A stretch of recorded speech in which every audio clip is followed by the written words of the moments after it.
नमस्कार, सगरमाथा प्राइम समाचारमा स्वागत छ। म अनिल सुनाम। सुरुमा प्रमुख समाचार। नेपाली काङ्ग्रेस काठमाडौँको नगर अधिवेशन आज। हिमाली जिल्लाको जिल्ला अधिवेशन पनि आजै। नेपाली जनताले भरोसायोग्य काङ्ग्रेसको नेतृत्व चाहेको नेताहरूको भनाइ।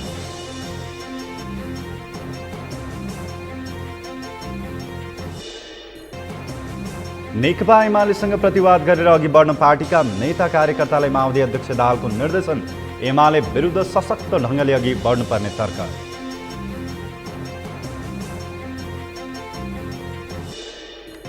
एमालेको विधान महाधिवेशनमा प्रस्तुत प्रतिवेदनमा छलफल सकियो। विधान महाधिवेशन भोलिसम्म चल्ने।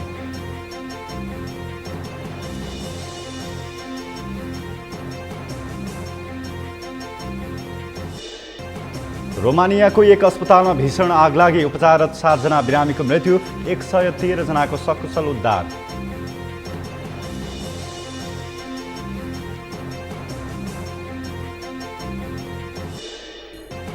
र मालदिभ्समा जारी साफ च्याम्पियनसिप फुटबल प्रतियोगितामा नेपालको ऐतिहासिक अग्रता, 1-0 गोल अन्तरले मालदिभ्स पराजय।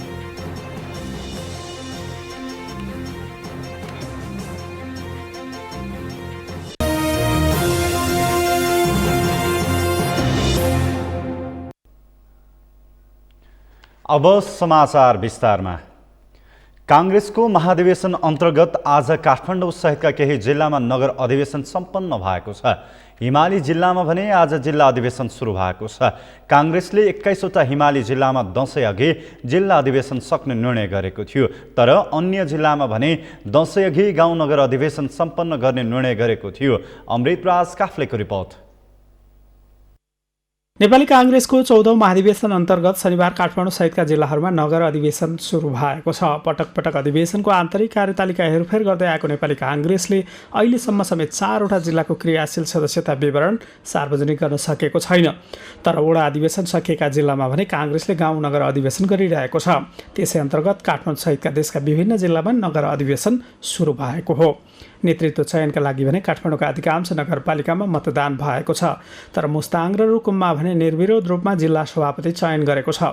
21वटा हिमाली जिल्लामा जिल्ला अधिवेशन दसैँ अघि गर्ने निर्णय काङ्ग्रेसले गरेको थियो। त्यसै अनुसार 2 जिल्लामा भने सर्वसम्मत रूपमा जिल्लाको नेतृत्व चयन भएको भए पनि अन्य कतिपय जिल्लामा भने मतदान मार्फत नेतृत्व चयनको प्रक्रिया सुरु भएको छ। 13औं महाधिवेशनपछि त उहाँले त अवसर त पाएकै हो नि त।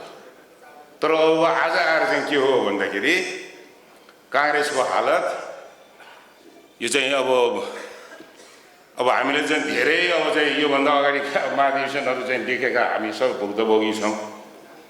अब महाधिवेशन चाहिँ प्रारम्भ भइसक्यो, अझ 4 जिल्लामा चाहिँ अझ क्रियाशील सदस्यता चाहिँ टुङ्गिएको छैन। यो हालत छ। तल्ला तहको अधिवेशन सुरु भइसकेका बेला अहिलेसम्म 4 जिल्लाको भने क्रियाशील सदस्यता विवरण सार्वजनिक गर्न सकेको छैन। बागमती प्रदेशको रसुवासहित प्रदेश नम्बर 2 का 3 जिल्लाको क्रियाशील सदस्यता विवरण काङ्ग्रेसले सार्वजनिक गर्न सकेको छैन। काङ्ग्रेस महाधिवेशन नजिकै जाँदा उम्मेदवारी घोषणा गर्ने क्रम समेत सुरु भइसकेको छ। सभापतिका लागि विमलेन्द्र निधि, प्रकाश मानसिंह र कल्याण गुरुङले उम्मेदवारी दिने औपचारिक घोषणा गरिसकेका छन्। त्यसबाहेक वर्तमान सभापति तथा प्रधानमन्त्री शेरबहादुर देउवा समेत सभापतिको उम्मेदवार हुने निश्चित छ। संस्थापनेतर समूहबाट वरिष्ठ नेता रामचन्द्र पौडेल समेत सभापतिको उम्मेदवार हुने निश्चित जस्तै छ। तर अहिलेसम्म औपचारिक घोषणा भने गरिसकेका छैनन्। महामन्त्रीका लागि गगन थापा र विश्वप्रकाश शर्माले उम्मेदवारी घोषणा गरेको भए पनि अन्य नेताहरूले भने अहिलेसम्म औपचारिक घोषणा गरेका छैनन्। तल्ला तहको अधिवेशन सुरु हुन ढिलाइ भएपछि मङ्सिर 9 गतेदेखि गर्ने भनिएको काङ्ग्रेसको केन्द्रीय महाधिवेशन समेत प्रभावित हुन सक्ने देखिएको छ। सगरमाथा टेलिभिजनका लागि क्यामेरामा केशव तिमिल सिन्हाका साथमा अमृतराज काफ्ले, काठमाडौँ। नेपाली काङ्ग्रेसका नेता प्रकाशमान सिंहले पार्टीको 14औं महाधिवेशनबाट पार्टी नेतृत्व परिवर्तन गर्न जरुरी रहेको बताएका छन्। एक रिपोर्ट। प्रकाशमान सिंहले सभापति शेरबहादुर देउवाले अवसर पाएर पनि काम गर्न नसक्ने नेताको रूपमा चित्रण गर्दै पार्टी नेतृत्वलाई परिवर्तन गरेर काङ्ग्रेसलाई सुदृढ बनाउनु पर्नेमा जोड दिए।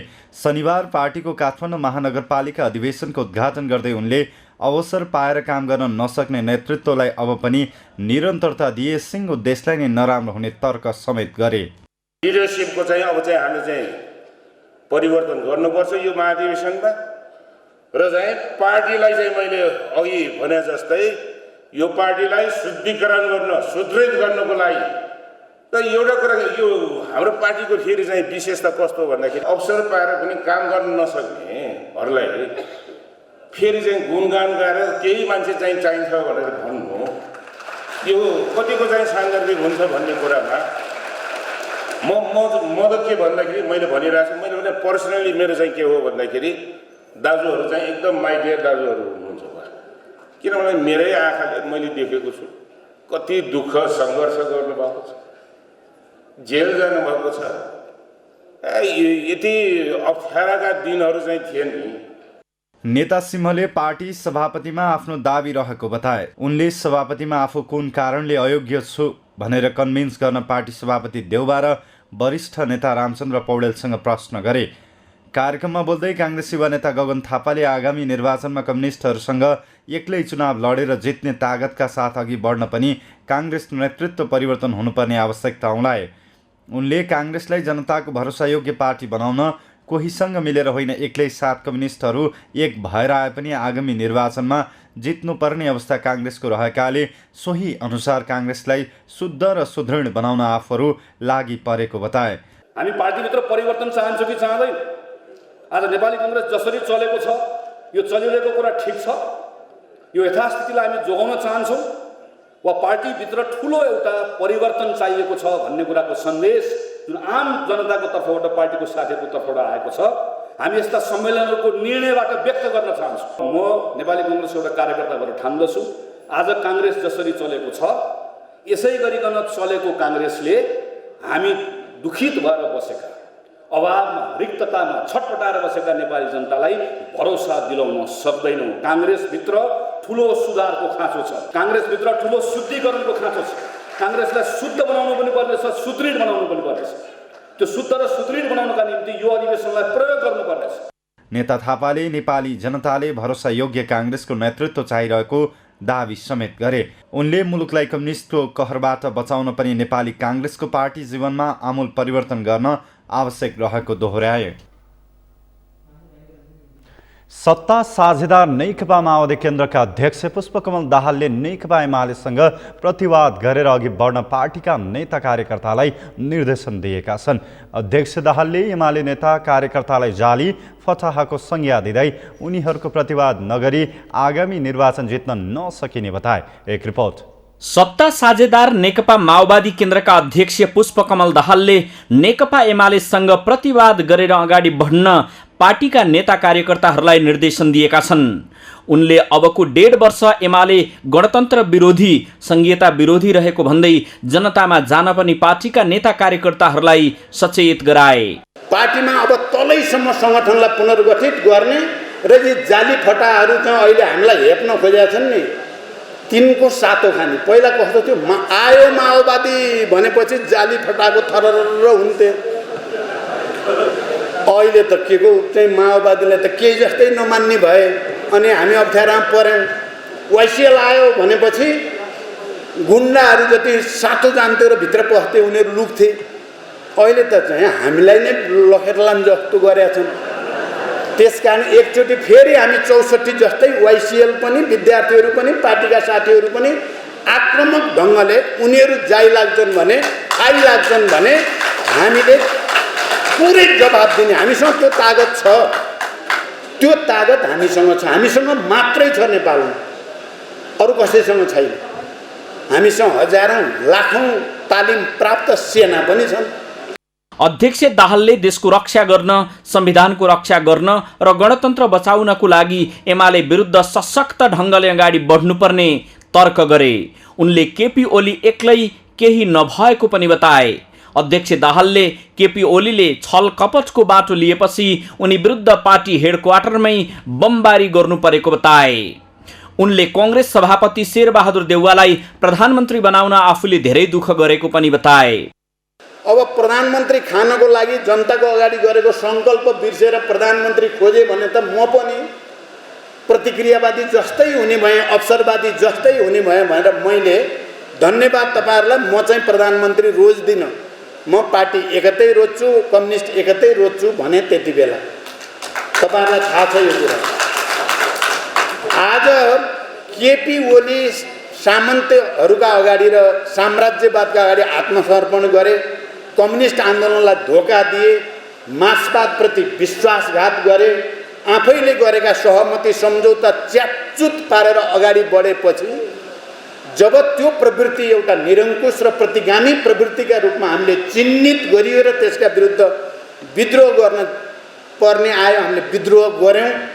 अध्यक्ष दाहालले एमालेसँग पार्टी एकता गर्नु सही भएको पटक पटक दोहोर्याए, तर केपी ओलीको जालझेल सहन नसकेपछि आफूहरूले पार्टी भित्रैबाट विद्रोह गर्नु परेको उनको भनाइ थियो। नेकपा एमालेको विधान महाधिवेशनमा प्रस्तुत दस्तावेजहरूमाथि समूहगत छलफल सकिएको छ। ललितपुरको गोदावरी स्थित सनराइज सम्मेलन केन्द्रमा जारी विधान महाधिवेशनमा अध्यक्ष केपी शर्मा ओलीद्वारा प्रस्तुत राजनीतिक प्रतिवेदन, महासचिव ईश्वर पोखरेलद्वारा प्रस्तुत संगठनात्मक प्रस्ताव र उपमहासचिव एवं संगठन विभाग प्रमुख विष्णु पौडेलद्वारा प्रस्तुत विधान संशोधन प्रस्तावमाथि 10 वटा समूह बनाएर छलफल भएको हो। महाधिवेशनमा देशभरका 6347 जना प्रतिनिधिहरू सहभागी भएका छन्। 10 वटा समूह बनाएर 3 वटा प्रस्तावमाथि आज बिहान 8 बजेबाटै छलफल सुरु भएको पार्टीका कार्यालय सचिव शेरबहादुर तामाङले जानकारी दिनुभयो। एमालेले पहिलो पटक पार्टीको नीति र विधि निर्माणका लागि छुट्टै विधान महाधिवेशनको आयोजना गरेको हो। भोलि आइतबार प्रस्तुत प्रतिवेदनहरूमाथि प्रतिनिधिहरूले उठाएका प्रश्नको जवाफ दिएपछि महाधिवेशन समापन हुनेछ। अध्यक्ष ओलीले शुक्रबार महाधिवेशनको उद्घाटन गर्दै पार्टी विभाजनको मुख्य योजनाकार पुष्पकमल दाहाल र माधव नेपाल भएको आरोप लगाउनुभयो। त्यसैगरी उहाँले सर्वोच्च अदालत, निर्वाचन आयोग र सभामुख अग्निप्रसाद सापकोटाले पनि आफ्नो पार्टी विभाजनमा सहयोगी भूमिका खेलेको भन्दै आपत्ति जनाउनु भएको थियो। पार्टीको 10औं राष्ट्रिय महाधिवेशन आगामी मङ्सिर 2 साता हुने र त्यसले पार्टीको नेतृत्व चयन गर्ने एमालेले जनाएको छ।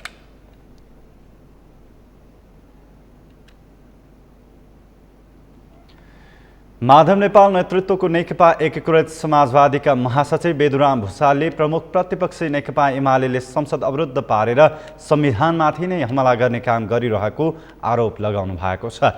महासचिव भुसालले एमालेले अदालतमा विचाराधीन मुद्दालाई विषय बनाएर संसद अवरुद्ध पार्नु गैर संवैधानिक र गैर कानुनी कदम भएको तर्क समेत गर्नुभयो।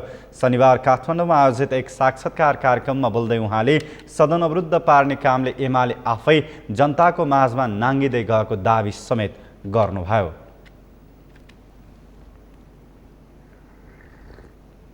गठबन्धनको बैठक, अर्को बैठक बसेर त्यस सम्बन्धमा छलफल गर्छौँ होला। जुन मुद्दा, जुन विषय प्रमुख प्रतिपक्षले उठाएर संसदका दुवै सदन अवरुद्ध गर्ने काम जुन गरिरहेको छ त्यो गैर संवैधानिक छ। किनभने संविधानमा प्रष्टतः अदालतमा विचाराधीन विषयमा संसदभित्र छलफल हुन सक्दैन भन्छ, तर उहाँहरूले निरन्तर रूपमा त्यही विषय उठाएर त्यहाँ सदनलाई अवरुद्ध गर्ने काम गरिरहनु भएको छ। महासचिव भुसालले मन्त्री परिषदलाई पूर्णता दिने विषयमा सत्तारूढ गठबन्धनले पहिलो प्राथमिकता दिएको पनि बताउनुभयो।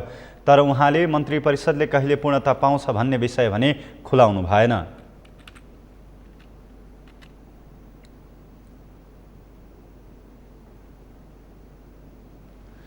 सत्तारूढ दल नेपाली काङ्ग्रेसका उपसभापति विमलेन्द्र निधिले सरकारले अझै पूर्णता नपाएकोमा असन्तुष्टि व्यक्त गर्नुभएको छ। उपसभापति निधिले छिटोभन्दा छिटो मन्त्री परिषदलाई पूर्णता दिन पनि प्रधानमन्त्री शेरबहादुर देउवा र सत्ता गठबन्धनका नेताहरूलाई दबाब दिनुभयो। गान्धी जयन्ती तथा अन्तर्राष्ट्रिय अहिंसा दिवसको अवसर पारेर आज काठमाडौँमा आयोजित एक कार्यक्रममा बोल्दै उहाँले 81 दिन बित्दा समेत सरकारले पूर्णता नपाएकोमा दुःख समेत व्यक्त गर्नुभयो। मन परोस् या नमर परोस्, चुनाव त हुनु नै छ। लोकतन्त्रको हिसाबले पनि, संविधानको हिसाबले पनि, प्रणालीको हिसाबले पनि। त्यो चुनाव कस्तो हुन्छ, त्यो चुनावमा अहिलेको गठबन्धनको स्वरूप के हुन्छ, त्यो चुनावमा अहिलेको गठबन्धनले गर्ने योगदान के हुन्छ, त्यसको बारेमा अहिलेदेखि नै जनताले पूर्वानुमान गर्न थालेका छन्। यो गठबन्धनले मन्त्रीमण्डलको पूर्णता दिन सकेन भने त्यो गठबन्धनले चुनावको जनताले चाहेको परिणाम कसरी दिन सक्छ होला भन्ने विषय छलफल हुन थालिसक्यो। त्यस कारणले सरकारका नेतृत्व गर्ने हाम्रो पार्टीका सभापतिले समर्थन गर्ने सबै घटक दलका नेता साथीहरूले तत्काल यस विषयमा सोच्नु पर्यो। उपसभापति निधिले सरकारले पूर्णता पाउन अझै नसकेबाट सत्तारूढ गठबन्धनले चुनावसँग मिलेर अघि बढ्न सक्छ कि सक्दैन भन्ने प्रश्न उठेको टिप्पणी गर्नुभयो। उहाँले गान्धीको अहिंसाको बाटोबाट अघि बढेर मात्रै हरेक राष्ट्रले शान्ति र समृद्धि प्राप्त गर्न सक्ने बताउनुभयो।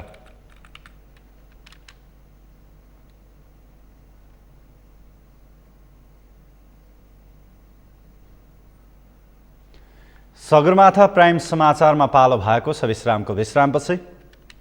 नेपालमा पछिल्लो 24 घण्टामा गरिएको PCR परीक्षण अनुसार थप 659 जनामा कोरोना संक्रमण पुष्टि, संक्रमणबाट थप 9 को मृत्यु।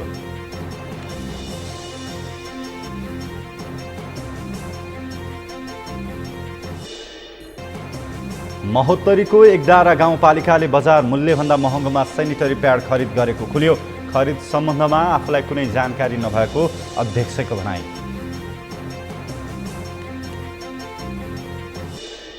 निर्माण सामग्री सडकमा जथाभावी राखिँदा दुर्घटनाको जोखिम बढ्यो। सडक मिचिँदा पैदल यात्रुलाई शास्ति।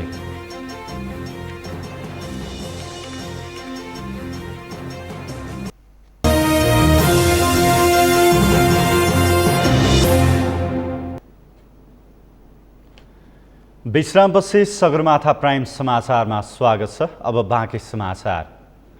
नेपालमा पछिल्लो 24 घण्टामा गरिएको PCR परीक्षण अनुसार 659 जनामा कोरोना संक्रमण पुष्टि भएको छ। यस्तै 1123 जना निको भएका छन्। संक्रमणबाट थप 9 जनाको मृत्यु भएको छ। हालसम्म संक्रमणका कारण नेपालमा मृत्यु हुनेको संख्या 11,157 पुगेको छ।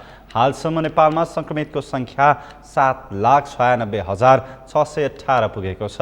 यस्तै हालसम्म 7,67,819 रहेको छ। हाल नेपालमा सक्रिय संक्रमितको संख्या 17,642 रहेको छ। हाल 239 जना क्वारेन्टिनमा रहेका छन्। चाडबाडको समय नजिकै जाँदा बजारमा भिडभाड बढेको छ। संक्रमितको संख्या कम हुँदै गएको भए पनि जोखिम भने कायमी रहेकाले स्वास्थ्य सतर्कता अपनाउन स्वास्थ्य तथा जनसङ्ख्या मन्त्रालयले आग्रह गरेको छ। दैनिक कोरोना संक्रमणको दर कम भएको भए पनि संक्रमणको जोखिम अझै कायमै छ। जोखिमलाई मध्यनजर गर्दै स्वास्थ्य तथा जनसङ्ख्या मन्त्रालयले भिडभाड कम गर्न र स्वास्थ्य मापदण्डको पालना गर्न आग्रह गर्दै आएको छ।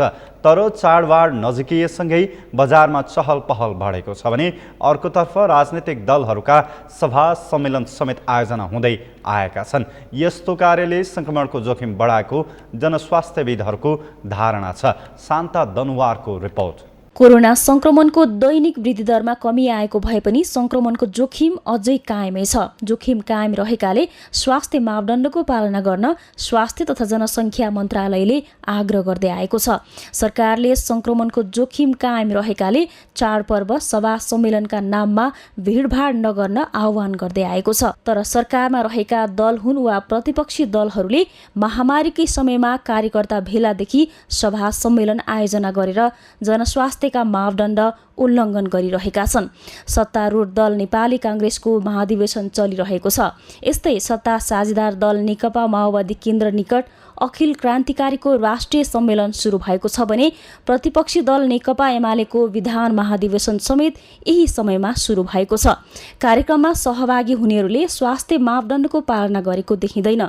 यस्तो कार्यले जोखिम बढाउने जनस्वास्थ्यविदहरूको धारणा छ। अब राजनीतिक पार्टीहरूको भेला गर्नुहुन्छ तर PCR टेस्ट नगरेको मान्छेलाई पस्नै दिनु हुँदैन। यदि चाहिँ अब जबरजस्ती गर्छ राजनीतिक पार्टीहरूलाई जनजिम्मेवार हुनुपर्छ। अरू मान्छेहरू भने चाहिँ व्यक्तिगत रूपमा गएका हुन् दोकानमा।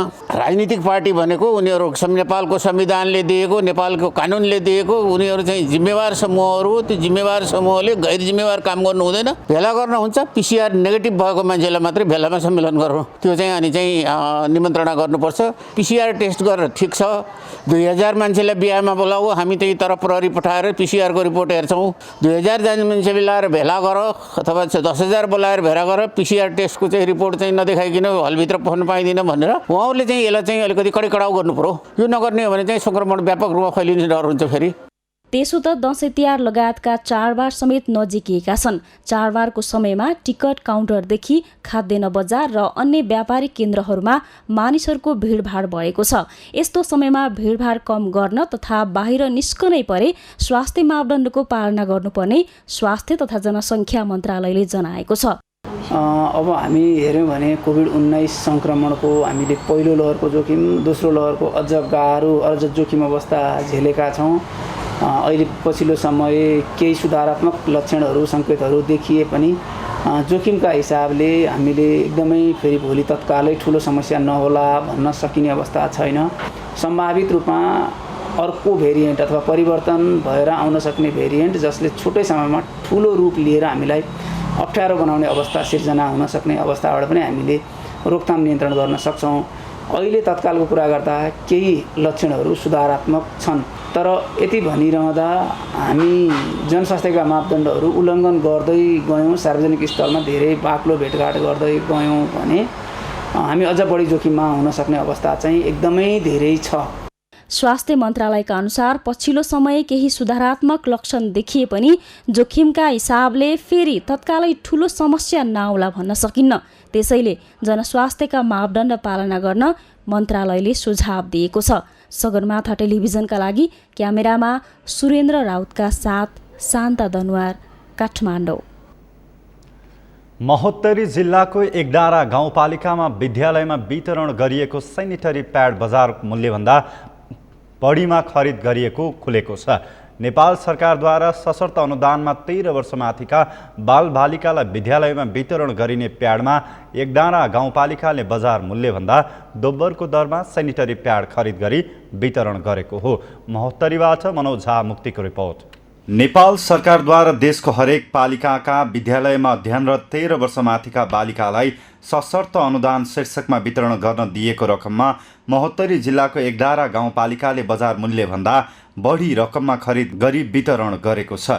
कम्पनीले प्रति सेनिटरी प्याडको खुद्रा मूल्य 35, 40 र 45 रुपियाँ तोकेको एकडारा गाउँपालिकाले प्रति प्याड 82 रुपियाँमा खरिद गरेको गाउँपालिकाले उपलब्ध गराएको प्रमाणित सूचनामा देखाएको छ।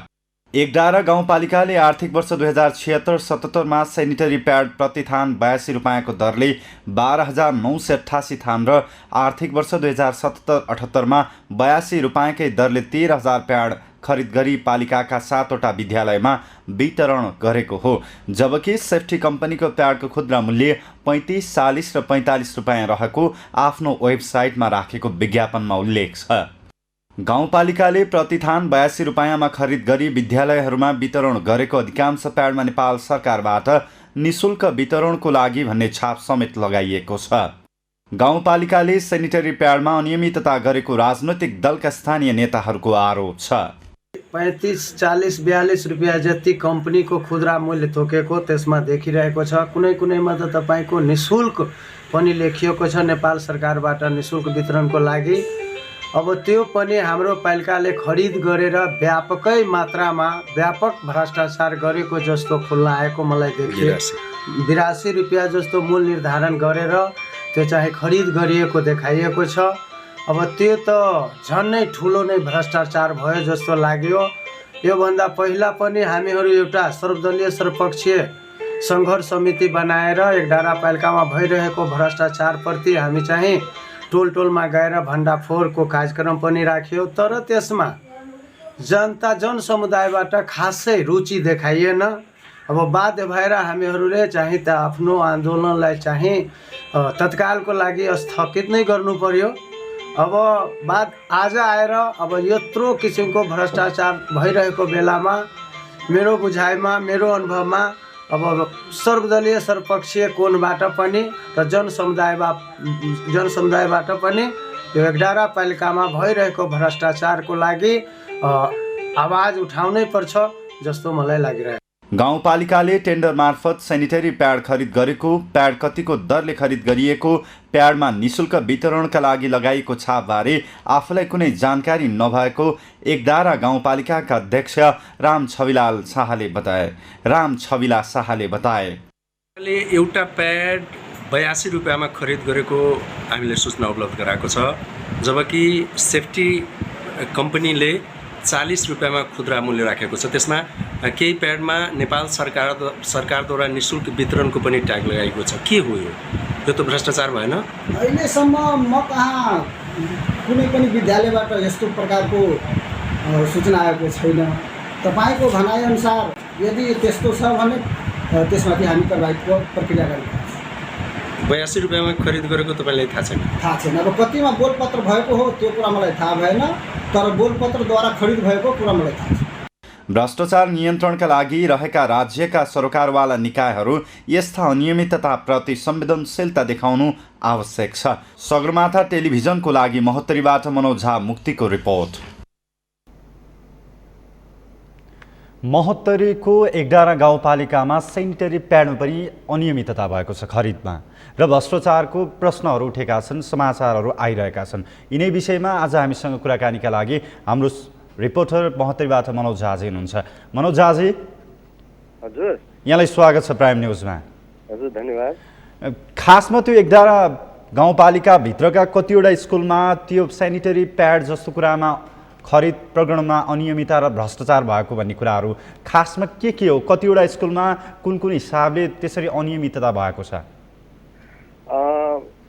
यहाँ 11 गाउँपालिकाका 7वटा विद्यालयमा, जसमा श्री जमावी कोलुवा बगिया, श्री नेरा अमावी अजमरपट्टी, त्यस्तै श्री मावी एकडारा, श्री नेरा बी बहेरा जब्दी, श्री मुरा अबी भटौलिया, श्री ज विद्यालय चकबा र श्री ज मावी हलखोरीमा आर्थिक वर्ष 2076 र 77 मा 12,988 थान, त्यस्तै आर्थिक वर्ष 2077-78 मा 13,000 थान प्याड वितरण गरेको सूचना, प्रमाणित सूचना सगरमाथा टेलिभिजनलाई 11 गाउँपालिकाले उपलब्ध गराएको थियो। मैले भदौ 10 गते सूचना माग गरेको थिएँ। 29 गते मलाई यो सूचना, प्रमाणित सूचना उपलब्ध गराउनु भयो उहाँहरूले। त्यसमा यो सङ्ख्या खुलाइएको छ। म 11 गाउँपालिकाको विभिन्न विद्यालयमा गएँ। त्यहाँ मैले प्याड वितरण सन्दर्भमा सोधेँ त्यहाँका शिक्षक प्रजीहरूलाई, अनि उहाँले मलाई देखाउनु भयो प्याड यथेष्ट मात्रामा जति मात्रामा भनेका छन्। जस्तै कोरुवा बगियामा 2040 थान, त्यस्तै अजमरपट्टीमा 720 थान, यस्तै गरी जति थान उपलब्ध सूचना। मनोजी, हजुर, तपाईले त्यो स्कुलको प्रशासनसँग कुराकानी गर्नुभयो? हजुर, मैले प्रसँग कुरा गरेँ अनि उहाँले भन्नुभयो कि हामीलाई पोकैमा बोरैमा सिलबन्दी बोरा नै उपलब्ध गराएको हो र त्यसमा यति थान नै, जति थान सूचनामा भनिएको छ त्यति थान नै उपलब्ध गराएको हो र सबै जुन बालिकालाई आवश्यकता पर्छ हामीले दिने गरेका छौँ, त्यसमा कुनै कमी छैन। हामीले जब त्यो प्याड दिएको प्याड हेऱ्यौँ अनि केही प्याडमा नेपाल सरकारद्वारा निःशुल्क वितरणको लागि भनेर छाप पनि लगाइएको छ। त्यो सेफ्टी कम्पनीको यो सेनिटरी प्याड छ जसमा कुनैमा पनि मूल्य लेखिएको छैन। केहीमा त डेट अफ मनोजी, हजुर, जसमा त्यो छाप लगाइएको छ विद्यार्थीका लागि निःशुल्क वितरण भनेर, त्यो छाप भएको सेनिटरी प्याडलाई कसरी बिक्री गरियो भनेर सोध्नु भएन? मैले मेयर साहबलाई सोधेँ। उहाँले भन्नुभयो कि यसबारेमा हामीले कोटेसनबाट लिएको हो। अब कोटेसनमा कतिमा खरिद गर्यो, त्यो कसरी यो आयो, त्यस्तो त नहुनुपर्ने हो। अहिलेसम्म त्यस्तो कम्प्लेन स्कुलबाट आएको छैन। त्यस्तो कुरा गर्नुभयो र म यसमा बुझ्छु, यदि त्यस्तो भएको रहेछ भने, गल्ती रहेको छ भने म कारबाही गर्छु भनेर उहाँले भन्नुभयो। मनोजी, हजुर, तपाईलाई कतै त्यो गाउँपालिका अनि त्यो स्कुलको प्रशासनको कतै मिलिमतो रहेको जस्तो आशंका कतै केही छ?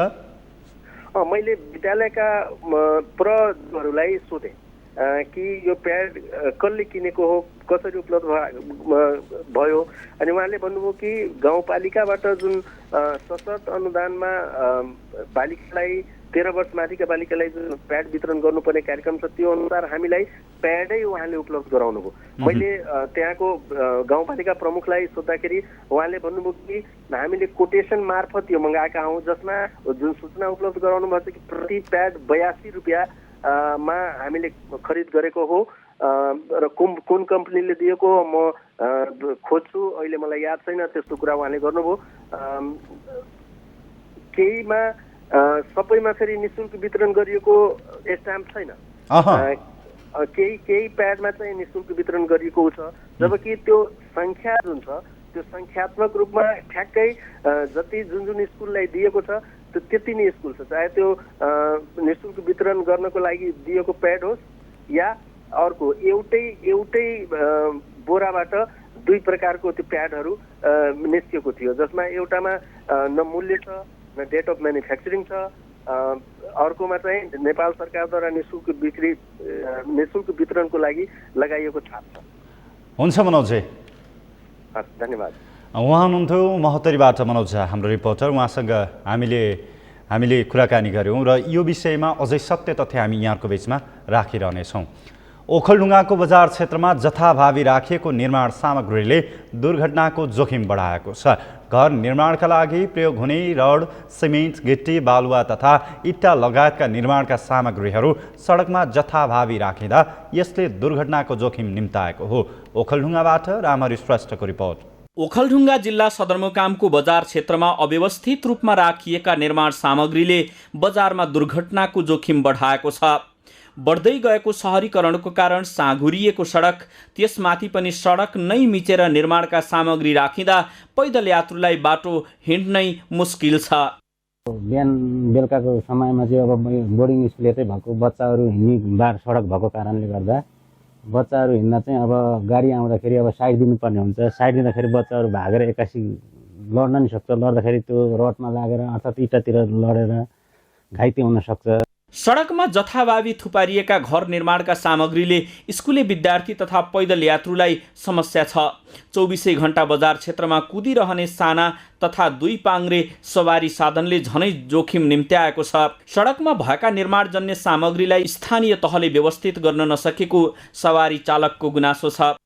रोडहरूमा यस्तो बालुवाहरू गिटीहरू राखिरहेको छ, त्यसलाई चाहिँ अलिकति साइड रूपमा राखेर यो नगर प्रहरीहरूले अलि संरक्षण हटाउने प्रयास गर्नुपर्ने अवस्था देखिन्छ। सडकमा जथाभावी राखिएका निर्माण सामग्री हटाउन स्थानीय तहले पनि बारम्बार सूचित गराउँदै आएको छ, तर केही स्थानीयले नगरपालिकाको सूचनालाई पालना गरेको देखिए पनि अधिकांशले भने बेवास्ता गर्ने गरेको सिद्धिचरण नगरपालिकाको कार्यालयले जनाएको छ।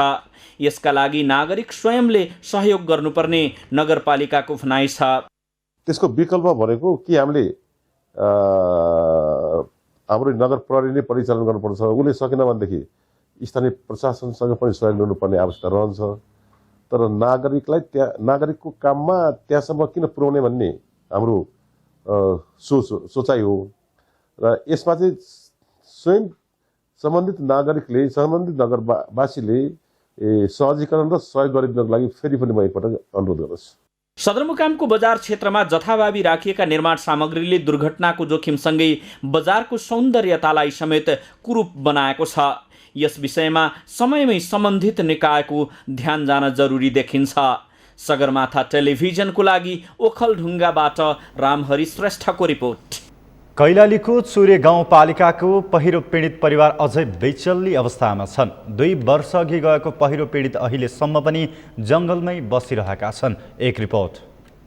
पहिरोबाट प्रभावित नागरिकहरूले सरकारले सुरक्षित स्थानको व्यवस्था गर्नुपर्ने माग गरेका छन्।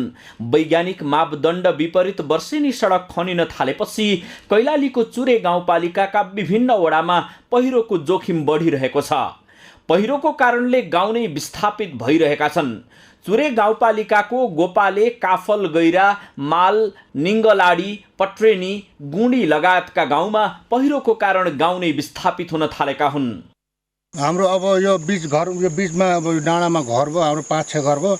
उतापट्टि उडाउनु गयो यतापट्टि गयो बिचमा डाँडो मात्र अब यो डाँडो खल्क्यो भने हामी यहाँ बस्ने स्थितिको भएन हामीलाई त जोखिममा भयो यहाँ उच्च जोखिममा पऱ्यो हामी त्यही स्थिति भएर हामी रोडको छेउमा जानुपर्ने बाध्यता पऱ्यो अब सरकारलाई अब स्थानीय सरकारलाई पनि जानकारी दिएका छौँ हामीलाई अब सुरक्षित ठाउँमा व्यवस्था गरिदिनु पऱ्यो हाम्रो जनधनको अब व्यवस्था पनि गरिदिनु पऱ्यो अब सरकारहरू अब निकायहरू अब ठुल्ठुलो अब तलको ठुल्ठुलो निकायहरूले अब कहीँ राम्रो ठाउँमा व्यवस्था गरिदिए राम्रो हुन्थ्यो हल्का पानी पऱ्यो भने यो पुरै डुबानमा हुने जस्तो सम्भावना छ यहाँ बस्ने स्थिति जस्तै छैन हाम्रो यहाँ अब हाम्रो जग्गा भने नि यो जमिन भने यो यहाँ अन्त दायाँ बायाँ हाम्रो केही छैन हामी 6 घर मध्येमा हाम्रो कसैको केही छैन कमाइ गरेर खाने हो रोडमा बसेर खाने मान्छे हाम्रो रोडमा काम गरेर खाने मान्छे अब अलिअलि लगाएको खेतीबाली पनि बाढी पुर्दियो अब यस्तो हो सर अब के गर्ने हामी आउनु त हामी 1 हप्ता बढी भएको अब पहिला आएर एकछिन निटेर हाल्यौँ के अरे यहाँबाट जाने हामीले भालुचार चाडे फेरि उहाँ गयौँ फेरि आएर हामीले जाने तिरुल पाएर हामी बस्नु पर्छ घरको अवस्था अब घर हेर्न अब हजुरले अघि हेरेर आउनु भयो भन्नुहुन्छ पऱ्यो जानु अरे सबैजना केही छैन सर त्यहाँ सबै केही पनि छैन त्यहाँ अब खाना के दिने अब अस्ति जाने हामीलाई जाने 1 कट चामल पाएको छ त्यही खान्छौँ मकै छ भने सब पहिरो लगिदिइहाल्यो के गर्नु चुरेका विभिन्न बस्तीमा पहिरो जान थालेपछि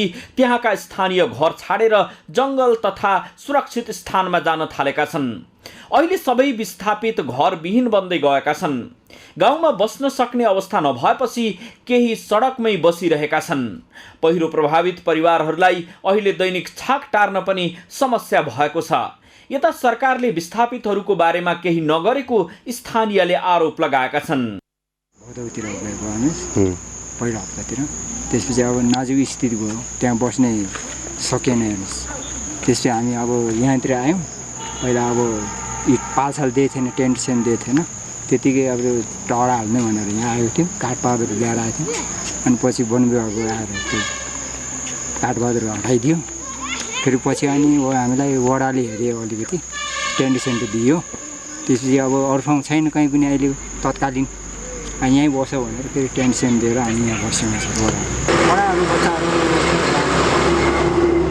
जाँदैछन् अब स्कुल हुँदैन त्यो हुनाले बच्चाहरू जाँदैछन् गत वर्ष आएको पहिरोका कारण पट्रेनी गुडीका 300 परिवार विस्थापित भएका छन् यस्तै भदौ 9 र 10 गतेको भारी वर्षाका कारण चुरे गाउँपालिका वडा नम्बर 5 का गोपाले काफल गैरा माल निङलाडीका बस्तीहरू नराम्ररी प्रभावित भएको छ घर गोठ जमिन चर्किनुका साथै सो बस्ती पहिरोको उच्च जोखिममा छन्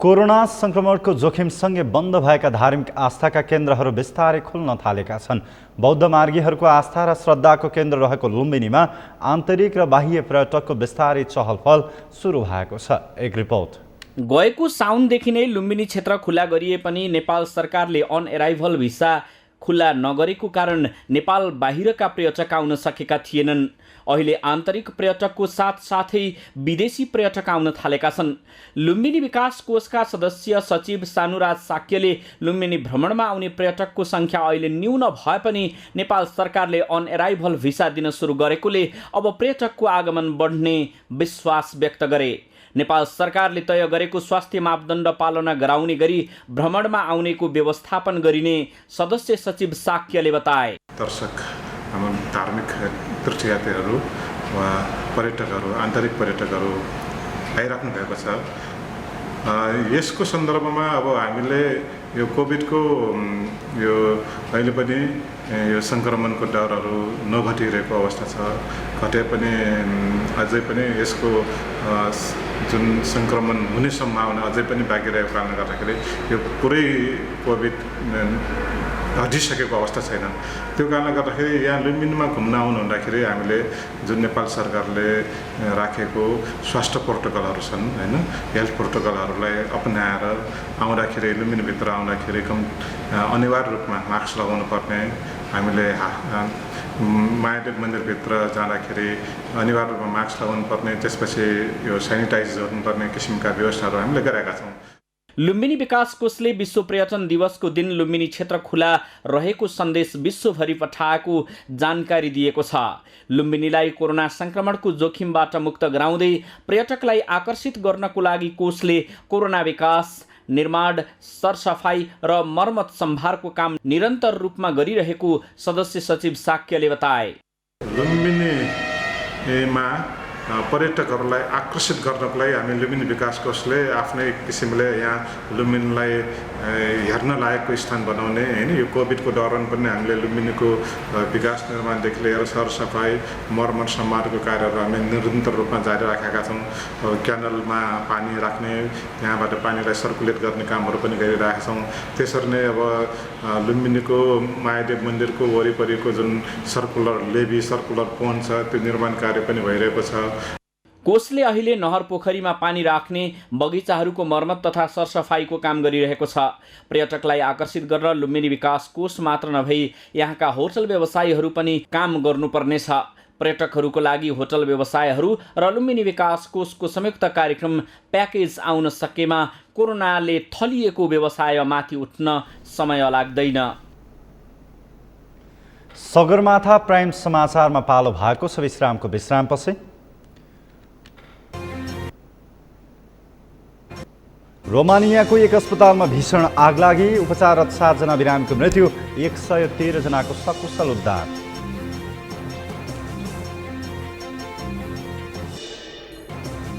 र मालदिभ्समा जारी साफ च्याम्पियनसिप फुटबल प्रतियोगितामा नेपालको ऐतिहासिक अग्रता, 1-0 गोल अन्तरले मालदिभ्स पराजित।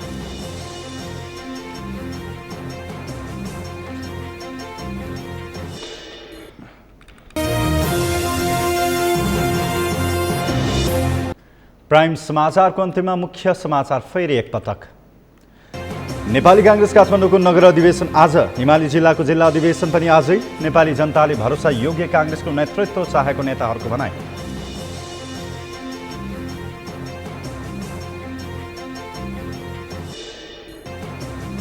नेकपा एमालेसँग प्रतिवाद गरेर अघि बढ्न पार्टीका नेता कार्यकर्तालाई माओवादी अध्यक्ष दाहालको निर्देशन, एमाले विरुद्ध सशक्त ढङ्गले अघि बढ्नुपर्ने तर्क।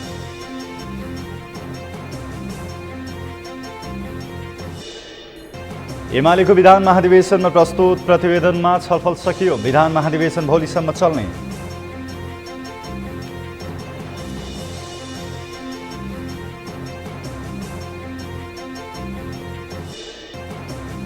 रोमानियाको एक अस्पतालमा भीषण आगलागी, उपचाररत 7 जना बिरामीको मृत्यु, 113 जनाको सकुशल उद्धार।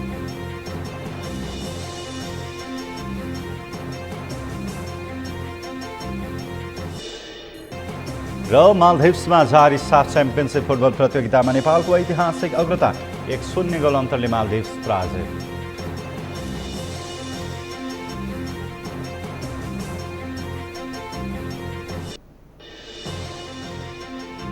हवस् त, सगरमाथा प्राइम समाचार अहिलेलाई सकियो।